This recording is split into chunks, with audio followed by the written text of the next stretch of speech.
Okay, so in this video, we are going to talk about how to use a quadratic formula. So a quadratic formula is you can only apply it in the form of ax squared plus bx plus c equals to 0. And the quadratic formula is x equals to negative b plus or minus b squared minus 4ac square root and then over 2a. Okay, so a couple things. One is when we're applying quadratic formula, a can equal to any number. It can equal to 1, 2, 3, or 4. And then the equation must be set equals to 0. Alright, so for example, I have x squared equals to 3x plus 2. So in this equation, it's not set equals to 0. In order to apply the quadratic formula, the first step is to set the equation equals to 0. So how do we do that? Well, I can move 3x to the left and also move 2 to the left. So I have x squared minus 3x minus 2 equals to 0. Now, we need to find a, b, c. A is the coefficient of the quadratic term, which is equal to 1. B is equal to negative 3. C is equal to negative 2. So now, we can apply the quadratic formula by substitute a equals to 1, b equals to negative 3, and c equals to negative 2 into the function. So I have negative b, which is negative 3 plus or minus b squared, negative 3 squared minus 4 times 1 times negative 2 over 2 times a, which is times 1. So now when I simplify, I have 3 plus or minus 9, it's 8 over 2. Here is our x. So x is equal to 3 plus or minus square root of 17 over 2. So that would be our answer.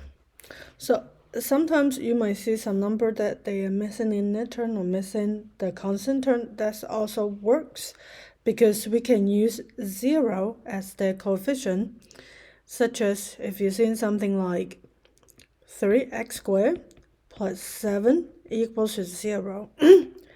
So the equation already set equals 0. The first step is you want to identify which one is a, b, c. So I'm going to write it in here to remind you. A is the quadratic term's coefficient. In our case, a is equal to 3. B is the linear term. So in this case, we're missing linear term. So we will use 0. C is the constant term, which is 7. Quadratic formula is negative b plus or minus square root of b squared minus 4ac over 2. So now let's substitute this into our equation. So our solution is x equals to negative 0 plus or minus 0 squared minus 4 times a times c over 2 times a.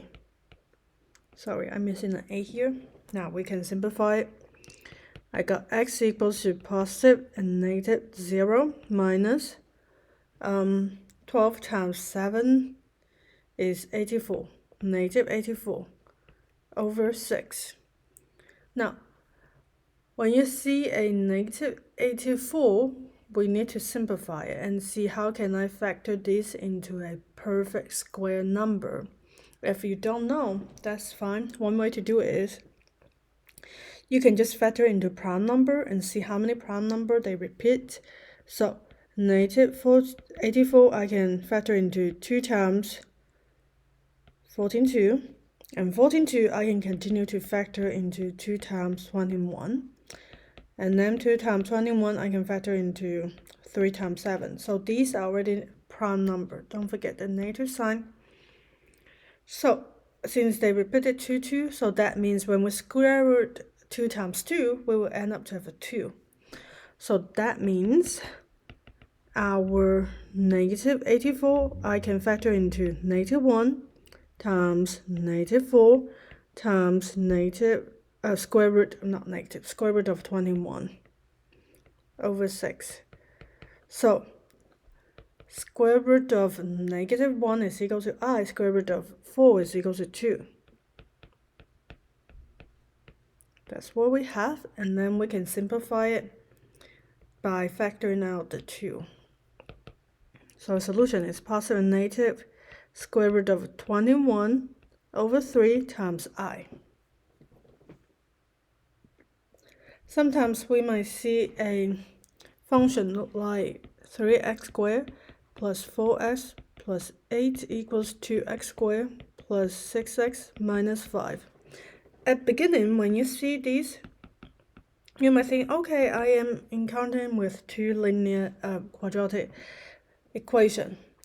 But now what you're going to do is you are going to set the equation equal to 0. That means you want to move everything to the left side.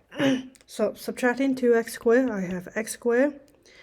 4x subtract 6x, I have a negative 2x. 8 plus 5, I have adding 13 equals 0.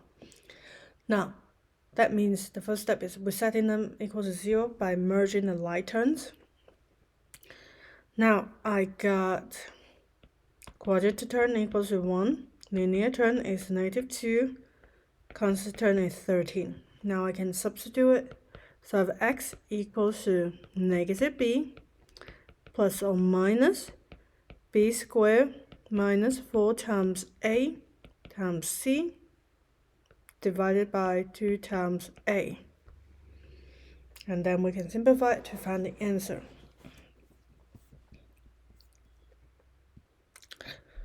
So let me recap these.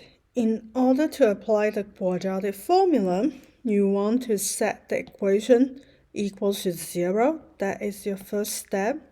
The second step is you want to figure out what is ABC and then substitute that into our quadratic formula. And then we will have our solution. One thing is very careful is you need to be careful about is the negative sign. So that's why whenever I have a negative number, I will put the parentheses in case I forget about taking a negative from a negative number. Also, when you get to a square root, something like square root of 84, what we have earlier, how do I factor it? So we learned that in the previous classes. You can go back and check out the notes. If you still don't know how to do it, you can come talk to me. We can go over that one-on-one.